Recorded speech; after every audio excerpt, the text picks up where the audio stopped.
people should go and learn. When you learn about Dr. Odili, you will survive politically. My last birthday, 12 midnight, one of our elders called me. He wanted to see you. I told my wife, what are they coming to see me by 12? What are they coming to see me by 12? He said, well, listen to them now. Some of them are here.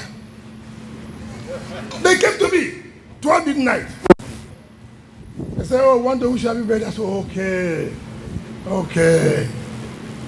Then the next night I saw was a letter that she went and run for president.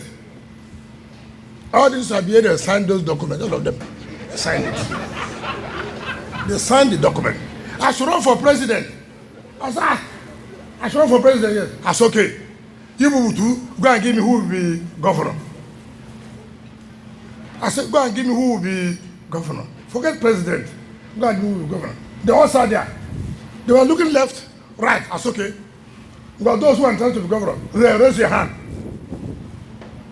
This one raise his hand. This one raise his hand. This one raise his hand. One person refused to raise his hand. He said, a senator. Senator Barimpiki. I said, you don't want to be governor, sir?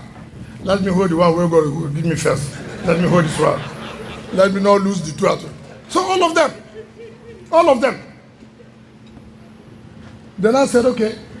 They went, prepared documents and signed that whoever will bring. That document was prepared by OCG Okocha. All of them signed. All. That whoever will bring, that they will abide to it.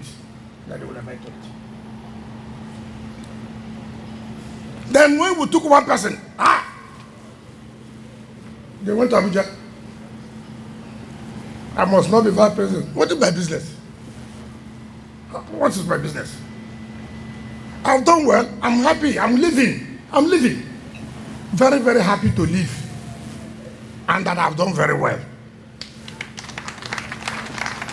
So, when people don't know the history, they go and tell them all kinds of stories.